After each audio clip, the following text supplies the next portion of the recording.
planning to import from China and you're still confused about shipping, or you've imported from China and you ran into loss because you do not understand the basics, the important things to know about shipping before importing, well, this is the best video for you. In this video, I'm going to be teaching you about shipping, and if you stick around well enough, you will be getting recommendations of the shipping companies that I have used before, everything you need to look out for, the right questions that you need to ask so as to avoid story that touches the heart. Those are the things we'll be discussing in this video. Hi, and welcome back to my YouTube channel. If today is your first time coming across my video, my name is Oluwakemisola and I am the face behind Kempet.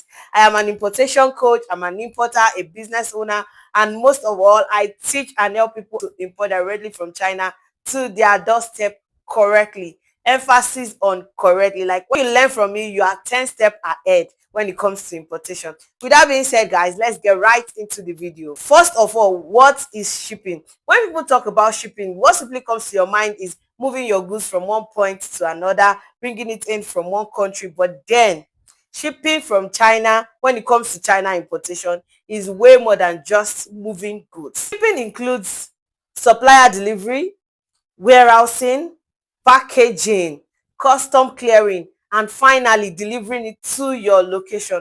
All these things are what come together to make shipping, and this is why shipping from China can be a little bit complex. But in this video, I'm going to be making it as simple as possible. So ride on with me.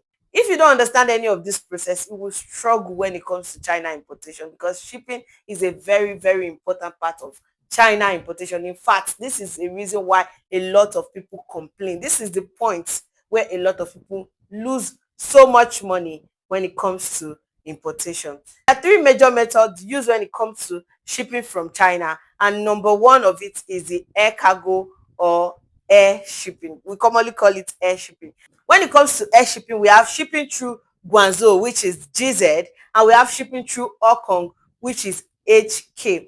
And these two methods, you are not to decide. What determines the kind of method that your goods is going to be shipped through is the kind of products that you buy, is the type of products you buy. When you buy electronics, when you buy liquid products, sensitive products, your goods will automatically be shipped through HK. Why normal goods like clothes, shoes, bags, jewelries are shipped through GZ.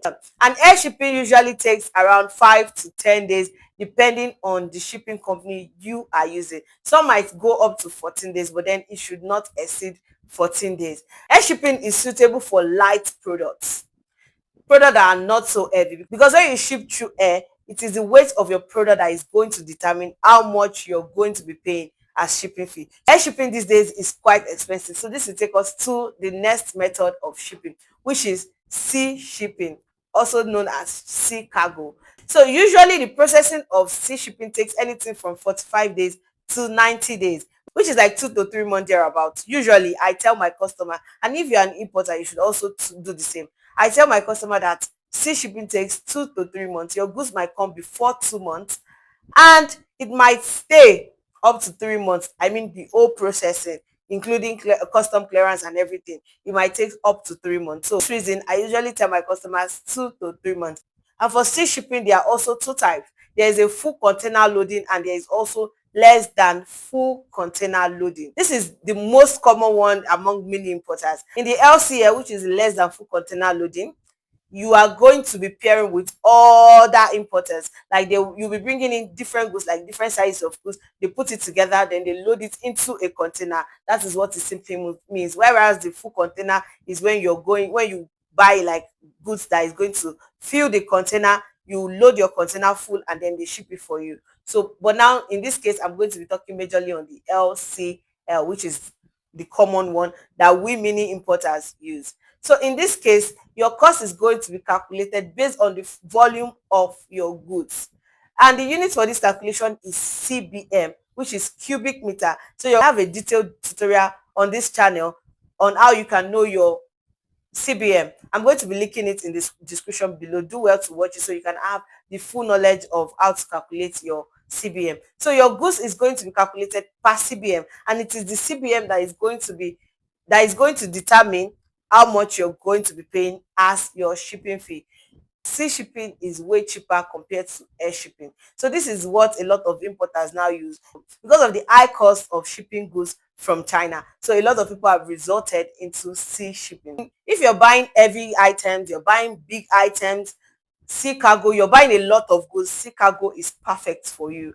The third method of shipping is the express courier, where we have the DHL, the express shipping. Not a lot of shipping company does express. This method is fast. Within 48 hours to like 3 days, you're going to get your goods, but it is quite expensive and it is suitable for very, very small items or when you want to ship stuff that are very, very urgent, like sample products. You want to get a sample before you tell your supplier to proceed with the manufacturing. The best way to ship it is through express. This is going to take us to things to consider before choosing a shipping method.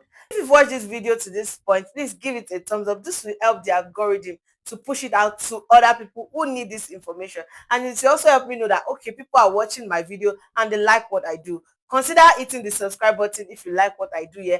Don't forget to turn on the post notification so that you will get notified whenever I post any video, so you don't miss any of this episode. Not all goods can be shipped using air and not all goods can be shipped using sea. So let's talk about those things that you have to consider before choosing a shipping method. Number one is the type of goods you want to import. There are some goods that you cannot import using air shipping. For example, a lot of shipping companies do not ship power banks through air. If you want to ship power bank, you will need to resort to using sea shipping. Number two, you need to consider the weight of your product to the value. If your product is too heavy compared to the value, then best believe sea shipping is the best for you at this point. You don't want to go and use air shipping to ship a product that is not valuable. Number three, the time frame. If the time frame that you need a product is short, best believe you cannot use sea shipping. Another factor to consider when choosing a shipping method is your budget.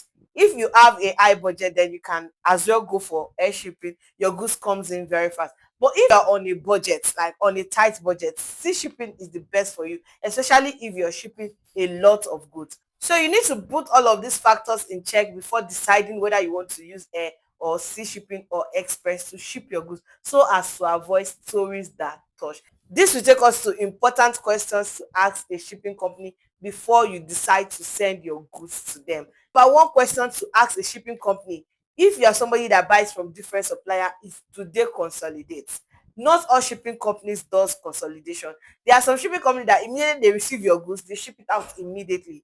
If you are somebody that is buying from different supplier, you do not want to use that kind of shipping company. So ask them if they consolidate. Ask them if they provide warehousing, like how long do they provide you warehousing. There are some shipping companies that they will not hold your goods more than 2 weeks. There are some that they can hold your goods for up to 1 month. Some immediately your goods are spent 1 week in their warehouse and you're not requesting for shipping, they will ship it out automatically.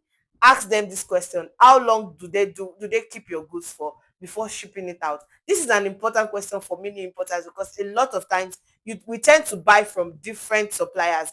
So make sure that you ask your shipping company how long can they keep your goods before shipping it out. Number three question that you should ask your shipping company is their shipping rate, to be sure and prepare your mind for the cost of shipping. You don't want to go and use a shipping company that is too outrageous. At the end of the day, your customers will struggle to be paying the shipping fee. This is one of the major things that cause disagreement between importers and their customers. Another question that you want to ask your shipping company before sending your goods to them is, are there any goods that they don't use to ship?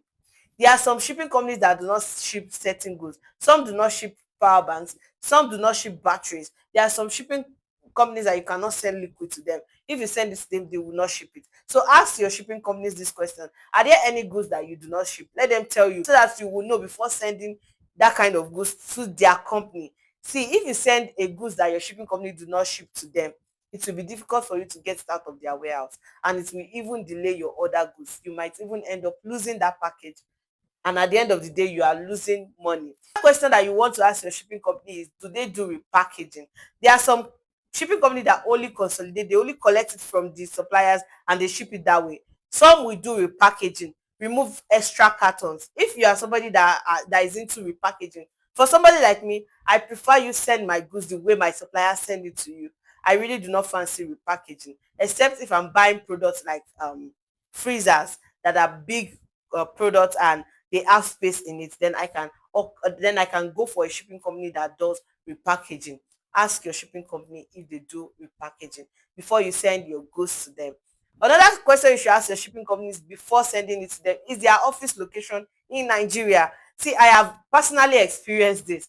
There was a time I shipped with a particular shipping company. Our warehouse was so far that I could not easily get a logistic company to go help me pick it up and send it to me in my location. So you want to also consider this thing before choosing a shipping company. Another thing that you want to ask your shipping company before sending goods to them, which is the last but not the least, and it is also very, very important, is their terms and condition. Ask them for their terms and condition and make sure that you read through the terms and condition, because you'll be leaving a lot of money with your shipping company. You want to be sure of their terms and condition. There are people that import as much as 10 million, 15 million, 20 million, and just want to send your goods to any shipping company without knowing their terms and condition. Please do ask for the terms and condition before sending your goods to them. If you've watched this video to this point, consider giving this video a thumbs up and let me know if you have any question in the comment section. With that being said, guys, bye and see you in my next video.